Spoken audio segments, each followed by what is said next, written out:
Hey, what's up, everyone? It's your girl Prue. Stay tuned for more with Adrian McInnes.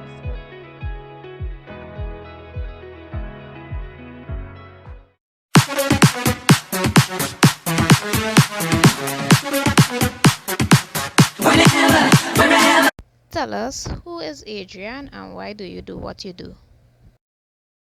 I have 14,258 PowerPoint slides, all associated with a 66-session mental skills training program. On top of that, I have 3 books. On top of that, I have a whole lot of other courses, blah, blah, blah. But I reckon it can all come down to basically one message more than anything else.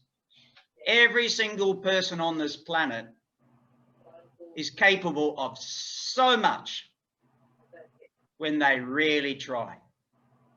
And the vast majority of people will never get anywhere near that where their potential is, largely because they limit themselves because of this thing. People get scared, oh, I can't do this, I can't do that, and they don't do it. They take easy way out, and next thing you know, 20 years, 30 years, 40 years have gone by, and they look back at their life and they say, what did I achieve? What did I do? And the answer is usually not that much. Don't be like that. My biggest message to every single person right now is you're all, including me, capable of more than you've ever done. To be more clear and precise in terms of what sports psychology is, maybe you could give us a rundown as to what exactly it entails. I know we have our perception of it, so if you could just go through that quickly before starting, that'd be great. Okay, sure.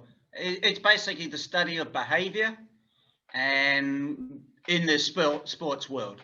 So it's research, teaching, and clinical practice type things. So think of it like hands-on counseling, training, that kind of stuff, teaching and research. There's basically 3 elements, and it's all about behavior, both on the paddock and off the paddock. So it can be on the rugby field and then off the rugby field. That's loosely generally what it's about. Could you define happiness and how exactly it contributes to an athlete's performance? Okay. Well, I'm really glad you asked that question. If I go back in time and then answer your question, it'll help. I spent 10 years at university, gained 4 qualifications. Then I worked as a researcher in psychology for 13 years, did a couple more qualifications. And then in 2004, I went back to university for another 2 more years, gained my another qualification, and then went to New York, set up a practice and went all around the world training people with mental skills, calling myself a psychologist, a sports psychologist, a mental skills trainer, call it what you want. And I used to focus from 2005 through to about 2016 on happiness, of all things. 2016, I sat in a hotel room in Thailand and took everything that I had and made it into a 66-session mental skills training program, which focuses on 8 words: improving performance by increasing mental toughness and happiness. So what I'm saying is the following. I spent the best part of 26 years realizing that happiness was something that was really important. Then I worked in happiness for the best part of 14, 15 years. And then I realized that you need a little bit extra.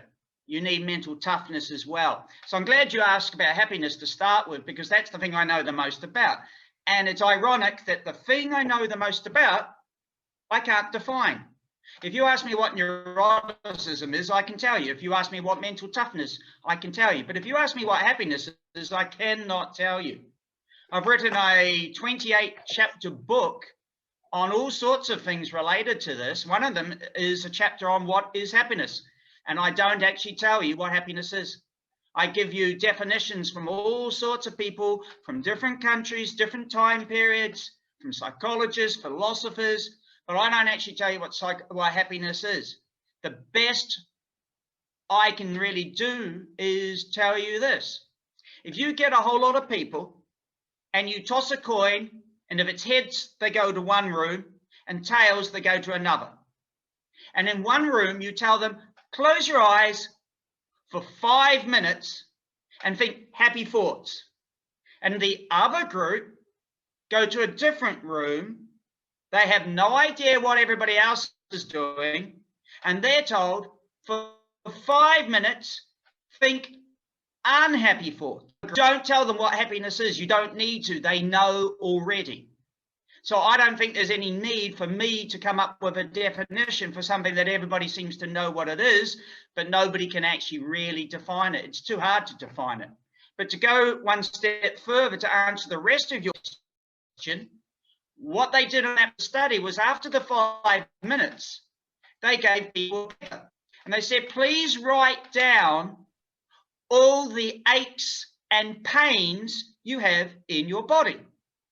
And what they found was those who thought happy thoughts for 5 little minutes wrote down far less aches and pains than the people who thought unhappy thoughts for 5 minutes. Happiness is insanely powerful. So if we go back to the sport world for a moment, if you have like mental backbone, you are mentally tough, you are a resolute character, you'll go out and you'll perform really, really well. But if you're not happy, you will not perform at your best. And it's the combination of mental toughness and happiness which really leads to peak performances. And we know this from research with cricketers. There was a guy called Peter Tottledell who did some studies, one of which he got cricketers to walk around with a pager. And when the pager went off, they had to write down how happy they were on a scale. And then the researchers looked at how happy people were and how much runs they were scoring. And what they found was a very simple thing. The happier you were, the more runs you scored. And here's the important part for coaches, managers, administrators.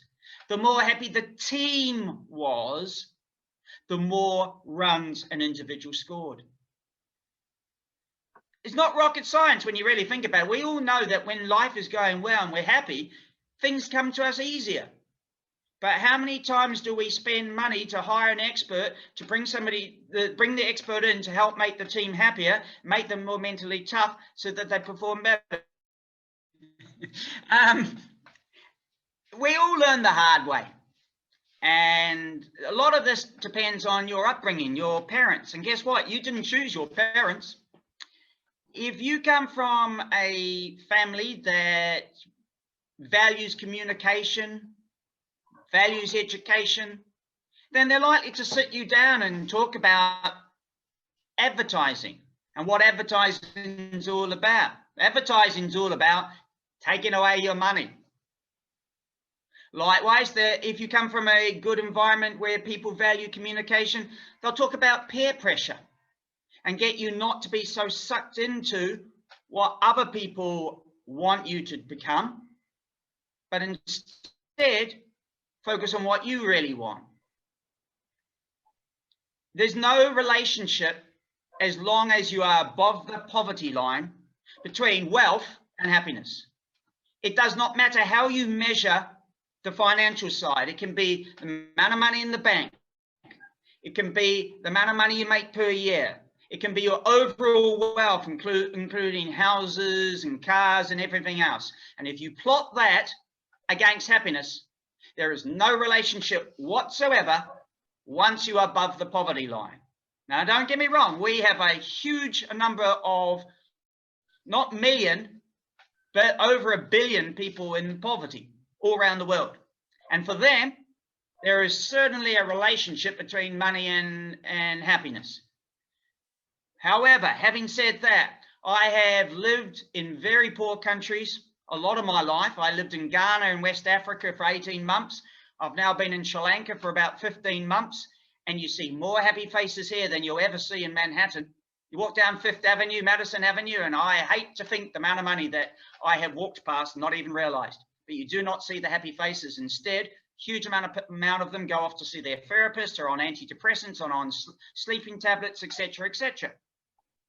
But you go to Ghana and you'll see some kid wearing some flip-flops, a pair of dirty shorts and a singlet that's dirty, and huge big smile on their face, and the same in Sri Lanka, etc.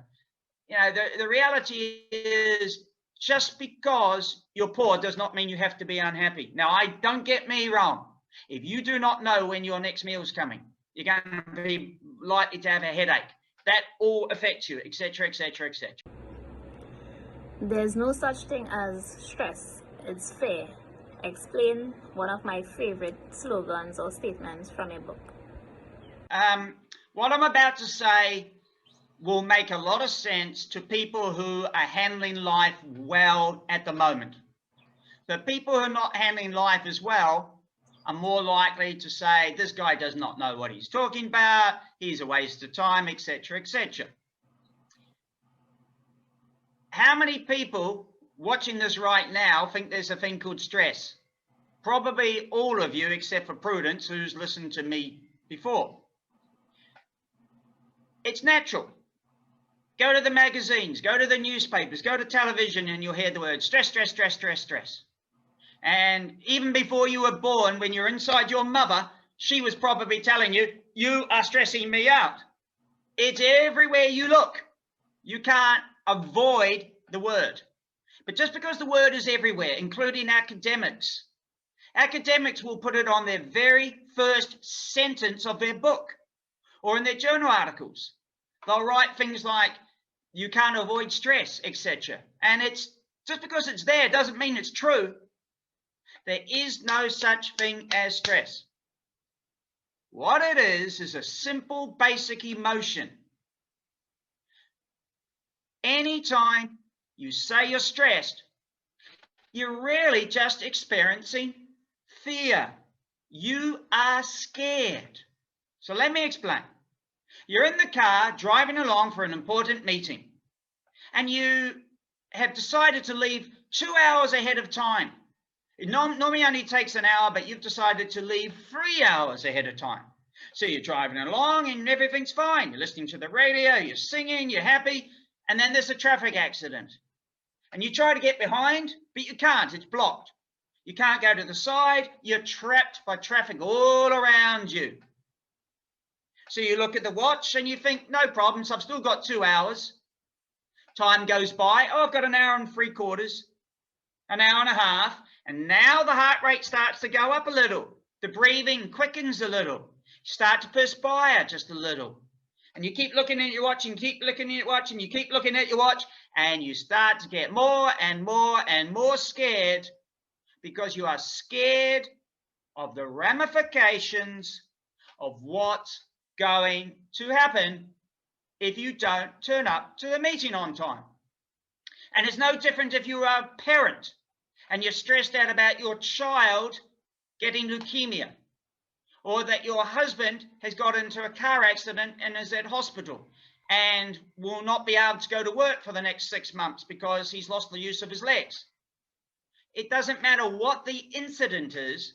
When you say you're stressed out, you are scared of the implications or the ramifications of what's going to happen.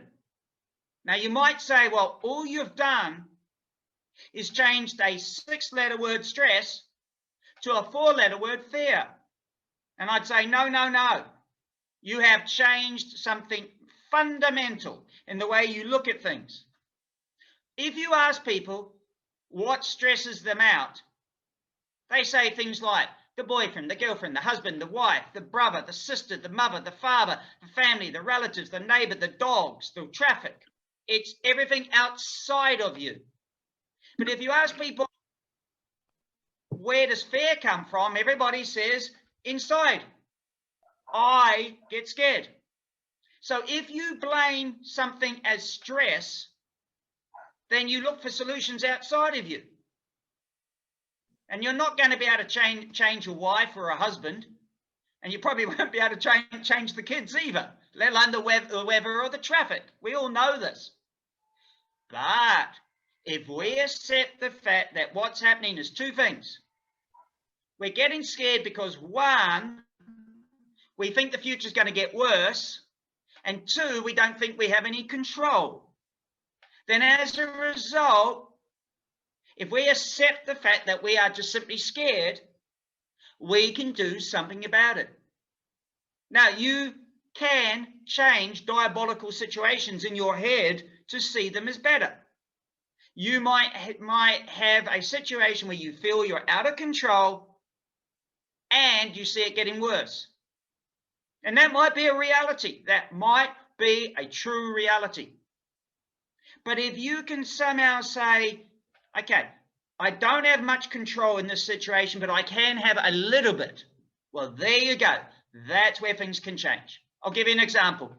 Let's imagine that you are one of the unfortunate people that was picked up by the US Army and taken to Guantanamo Bay, Cuba. You were not given a trial. You were not told what your crime was, and you can't get out. You are stuck there. It's very easy to say you got no control in an environment like that. It makes sense. But the reality is you do actually have a tiny bit of control. Not much, but a tiny bit of control. If you are rude to the people looking after you, they're probably more likely to beat you up than if you leave them alone or you're polite. So even in diabolical situations, we can sometimes have a degree of control. Not a lot, but a degree of control. It's not stress. As soon as you use the word stress, you use it as an scapegoat. Now, what you'll find is a lot of people don't initially take to this message, especially men. Why? Very simple. What do men do? They do not tell people they're scared. We tell men, society tells men, don't be scared. And so what I've now done is taken away your safety blanket. And it's very uncomfortable for men. Because what men do when they're not handling life well is to say they're stressed, because society accepts that even though it's not good. And I've now told you, you're not stressed, you're scared. So where do men go? It's a tricky situation. But the secret is simple. Accept the fact that you are scared. And there are things you can do about it to make your life way better. Next question is, to my understanding, one of your acronyms are NESS. Could you define what NESS is and how does it all help with the mental toughness of an individual? Okay, what NEST is, it's a 5-letter acronym. It stands for NESTS, nutrition, exercise, sleep, thinking, and social support. And what NESTs are 5 very powerful things that cause you to be happy or not happy. So let's just take a couple of them just to give you an example. Let's take the first one, N, nutrition. If you eat a lot of bad food or you eat too much of any kind of food, you will get overfat or obese. And there's not a single research study that shows that if you become overfat or obese, that your happiness goes up. There is, however, a number of studies that show that if you get overfat or obese, your happiness goes down. Not every study, but the vast majority do. On top of that, there's also research studies that show that if you eat healthy food, especially fruit and vegetables, then your happiness is higher than people who don't eat many fruits and vegetables. There's some quite good studies that show that. So we know definitely that nutrition has a big impact on whether you're happy or not happy. Let's try another one, sleep. So you got NES, sleep. Sleep is I think of it as like your secret weapon to happiness and secret weapon to performance. And one of the reasons why I called it secret is that virtually nobody does it properly. It's amazing that everybody knows they need sleep, but how many people actually do it day after day, week after week, month after month? They don't. Why does it matter? If you do not get enough sleep, you can't concentrate as well. So if you're a human resources manager, a CEO, a director of football, a director of cricket, a coach, a manager, doesn't really matter what you are, you won't be able to do your job as well, and you won't even realize that you're not performing as well usually. I mean, sometimes you realize you just can't concentrate as well, and you know your performance is not what it can be and should be. But other times you just don't get enough sleep, and you sort of soldier through with some coffee and opening the windows and getting up and doing a little bit of exercise just to keep the adrenaline pumping through. But the reality is, a lot of the times we just don't even realize we're performing suboptimally. For instance, if you get just 60 to 90 minutes less sleep than you need on just one night, your ability to concentrate can go down by as much as a third. So it is something that we really need to pay a lot of attention to. Now, we're talking about athletes here. So let me tell you about a research study that was conducted with some athletes. They were basketball players. And what happened with them was they were tested 3 times. They were tested first time, then 2 weeks later, and then 2 weeks again. So in the first testing session, they were tested on things like reaction time, their perception of fatigue, their perception of energy. They had to run a distance, I think it was about 100 meters. And they also were tested where most people would really care about, their performance on the basketball field, both at the free throw line and in play. So they were tested the first time, 2 weeks later, exactly the same tests, and 2 weeks later again, the same tests again. Now, in between the first test and the second test, what happened was that they were told, we want you just to get your normal amount of sleep that you normally get. So nothing changed. They were tested, they had 2 weeks of normal life, and then they were retested. But then they were asked, you must get at least 10 hours sleep or more. And then they were tested that third time. So let me say it one more time. They were tested. They were then told, get your normal sleep. They were tested a second time. And then they were told, get 10 or more hours sleep. And then 2 weeks later, they were tested a third time. And the researchers found some really interesting results. One of the things they found was that reaction time decreased. Now, if you watch people at 100 meters and the gun goes off, people don't just immediately start running. There's a pause. There's a little bit of time for the brain to work out the gun has gone off. I can now start running. And what they found was that when the people got more sleep, the time it took between when the gun went off and when they started moving decreased. So instead of running 100 meters in, say, 10.4 seconds, they ran it in 10.3 or whatever. Now, how much of a change in sleep did they get was quite a large amount. They went from 7 hours and 50 minutes, which for a lot of people is way more than they get. But when they were told to get 10 hours or more, they actually got 10 hours and 24 minutes. They did not have a problem getting more sleep. A lot of people, when I first tell them the study, they say, oh, how am I going to get 10 hours sleep? And I say, simple. When you make it a priority, you can do it. It's like anything in life. When you've really decided, I want to do something, then you make it happen. They had no problems. 10 hours and 24 minutes sleep. Not only did their reaction time improve, their perception of having more energy increased, and their perception of fatigue went down. A whole lot of other things improved, but the thing that most people probably care about the most was their performance on the basketball court. And what happened was when they were at the free throw line, their performance now went up 9.2%. And when they were in proximity with the opposition, in the game scenario where there's a person defending them, performance went up 9%. No extra training in the gym, no extra training with the coach, no extra training with me. They did not fly in some high-priced coach and pay him a whole lot of money, or she a whole lot of money. All they did was got the athletes, the basketballers, to do what your grandmother would have told you, Prudence: get good sleep. Your grandmother would have told you this, I'm sure, lots of times, and your mother and your father, whoever. Now, what's the difference between them and what happened in the research study is what happens with me. Is that your grandmother probably told you, get more sleep, Prudence. And did you do it? No. But when I come along, people listen to me a little bit more. And it's not because there's anything special about me. No, that's definitely not the case.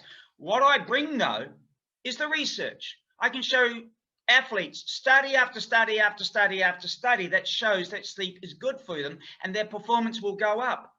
And when they see this, and then I show them case studies of some of my clients, like one boy in Sri Lanka, he'd been scoring 0, 2, 4, nothing much. And then all he did was 9 out of 12 hours training with me. He was meant to do 12, but he only did 9 of them. But on the very last day, he told everybody, and he told me in front of everybody, I just want to thank you. I was scoring 0, 2, 4, nothing of any significance. And I listened to what you said. I actually did what you said. And I couldn't believe it. He either scored 91 or 92. I can't remember, but it was in the early 90s. All because he just got more sleep, had the ability to concentrate more. One of the things that, I can do if I get employed let's take one of my dream jobs, to work with the West Indies cricket team or the Proteas cricket team. I work with the men's team. One of the first things, because these guys are at a fairly high level, and they may have even heard a decent amount about cricket psychology, probably not, but you never know. What I will do oftentimes is I just give them a little book and talk to them about nests, because these 5 things have a huge impact on if they're happy or not. So much of whether they win or lose is determined, nothing to do with in the tactical room working at the tactics for the match or the techniques in the nets. It's determined days, weeks, months ahead of before, in terms of how much sleep they've been getting. Have they been constantly thinking positively, etc., etc., etc. So we've been talking about some of the components of nests because it has a huge impact on whether you are happy or not. And as we've talked about, that if you are happy, you perform better. But your question was about mental toughness in nests. And that's slightly different. Nests is very powerful, even for mental toughness, but it's not the most important thing for mental toughness. I see nests as for mental toughness, it's a foundation. If you're not getting good nutrition, you're not exercising well, you're not getting good sleep, etc., you are not likely to be mentally tough. However, if you have really good nests, it doesn't mean that you're mentally tough. It just opens the door to the possibility there are other things that are more important for mental toughness, such as what I call GOAT. GOAT stands for growth mindset, observe, act, trust yourself. Now, let's not worry about too much what they are, but I want to tell you one thing called POT. GOAT, you want to do. You want to have a growth mindset. You want to observe, etc. But POT, you don't want to do. And POT stands for 2 things. P is perfectionism, and OT is overthinking. If you get rid of POT, that will probably have a bigger impact on whether you are mentally tough or not than nests. If you aim for perfectionism, perfectionism, perfectionism, you are setting yourself up for failure. There's nobody on the planet who has been perfect all their life for anything. And so aiming to be perfect is really a bad strategy. Aim really high. Aim really high if you want. That's cool. But don't aim to be perfect. That's setting yourself up for failure. And the overthinking, especially for women. And your program kindly caters, has a nice focus on women. Please, ladies, hear this message. Don't sabotage yourself by overthinking, overthinking, overthinking, overthinking. All that is likely to do is cause you to go the pathway of anxiety, depression, and a whole lot of other negative things that you don't want, eating disorders, etc., etc., etc. So get rid of perfectionism and get rid of overthinking will have a huge impact on your mental toughness. And so will GOAT, etc., and have a nice basis of nests to start with. So using noise, which I believe is another acronym of yours, give us an insight with an example how this works for athletes. Well, if we go back to nests, remember nests? N-E-S-T-S. What's the T? What's the T? It's thinking. Nutrition, exercise, sleep, thinking. And then your other hand, you have your thumb sticking down and your fingers sticking up. N-O-I-S-E. N is your thumb, O-I-S-E is noise. You put your thumb on your T of nests. So there's your T of nests, and you put it like that. And what this is, noise, is the 5 most effective ways of doing the T in nests. Noise stands for neuroticism, which is anxiety and worry. You do not want it. Get rid of it. O is optimism, thinking the future is going to get better. I, internal locus of control, believing things happen because of you and not luck or chance. S, self-esteem, liking yourself, thinking you're a person of worth. And E, extroversion, being sociable but not impulsive. So what I do with my clients is I spend 1 hour teaching them about neuroticism. I tell them what the definition is. I tell them the advantages, disadvantages, the characteristics, show them research to support all this. And at the end of it, they write down a sentence to explain what does neuroticism all mean and how does that help with sport or whatever they're doing. Then the next time I see them, we do the same thing with O, optimism. We talk about what is optimism. We talk about the characteristics of optimists versus pessimists, the advantages versus disadvantages, look at the research, show you how to become more optimistic, etc. At the end of that session, you write down what's the main message and how to make your life better. And you do the same thing for all 5. So at the end of all 5, what you've got are sentences for all 5 things. And then on the 6th session, I then help you create 1 sentence based on all this information you've written down. Then in the last session, we convert that 1 sentence into what's known as an affirmation. A 2, 3, 4, 5, 6, 7 set of words that sum up the 5 most effective ways to think. So I'll give you an example of a CEO I trained in Manhattan. Way back, 15 years ago, I did this process with a business in Manhattan. And the CEO came up with 2 words to sum up all of noise. 2 words. And they were lights on. Anyhow, a few months go by, I hadn't seen him for a while, and he sends me an email. And he says it was amazing. Those 2 little words that sum up 5 very effective ways of thinking, I now use every time I'm about to walk into a room to have a meeting. I say to myself, lights on. And for me, lights on means low neuroticism and high optimism, etc., etc., etc. And that's just one example. Now, with athletes, what I tend to do is we go further.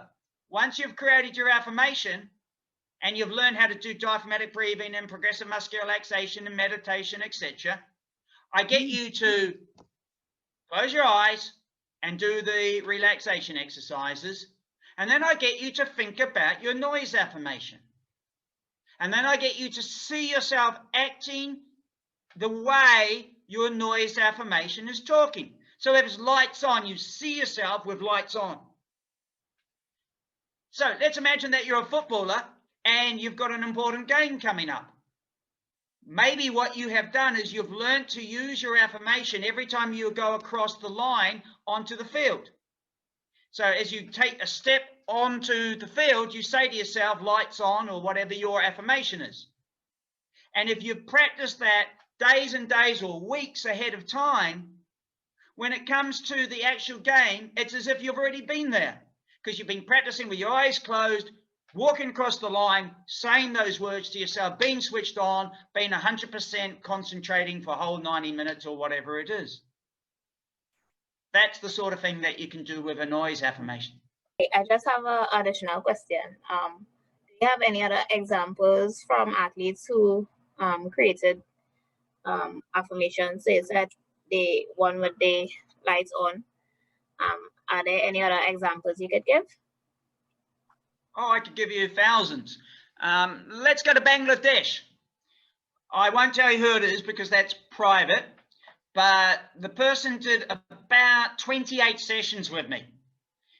The person had broken record after record after record for the Bangladesh national team. The guy, super good. And what we did was at the twilight of his career, we did a whole lot of sessions and I taught him the same thing. He created a noise affirmation along with learning how to do the visualization and some other things. And then when he went off to the BPL, you have a look at his statistics and he did better than Chris Gale. He did better than Chris Gale in the BPL. And that's saying something.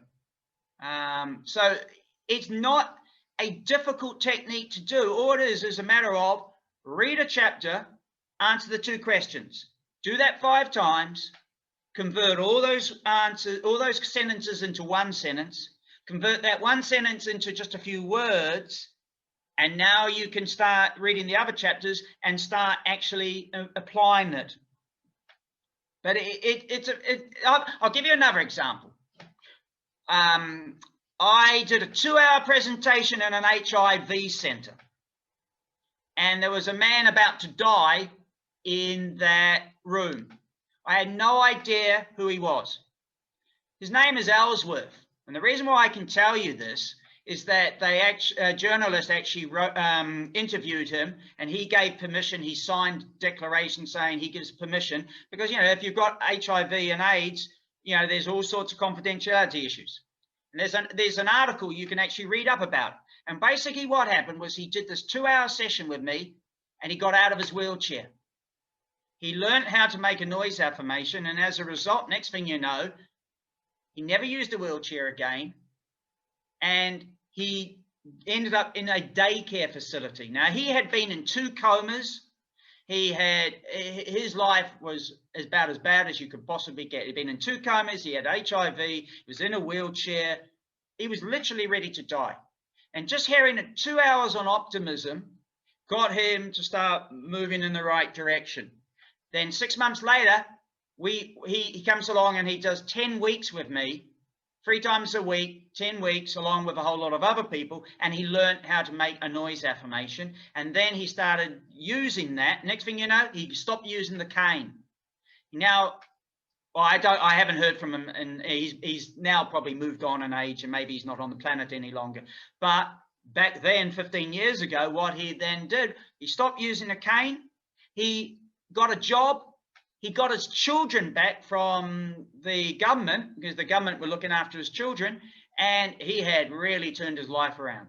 And he said one of the most useful things that I ever did with him was learn this noise affirmation, because every single day he only needed to think about just a couple of words, and that would help him go in the right direction.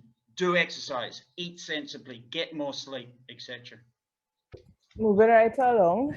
Right, so as you may know, Trinidad and Tobago in a state of emergency, and there are probably other countries who are still under heavy restrictions or complete lockdown, right? How would you advise us to handle and operate during this lockdown mentally, you know? Okay, you're talking to somebody who is in a lockdown right now. In Sri Lanka, we have a countrywide lockdown, and we've been in it for about 3 days so far. Prior to that, we had a very long, one of the longest on the whole planet. I don't know exactly how long, about 4 months or something like that, because their healthcare system's not particularly good. And if the virus really took hold here, they would not be able to handle the situation. So I have experienced this firsthand. I've been in the country for over a year now. And as I say, I'm in lockdown right now. I understand it's hard. And without saying names, but I'm sure you all know, if you have a look in the media, there are international sporting captains who have found things like the bio bubble very difficult to handle and needed time off away from the team to be able to decompress or whatever, right? I understand it's really difficult.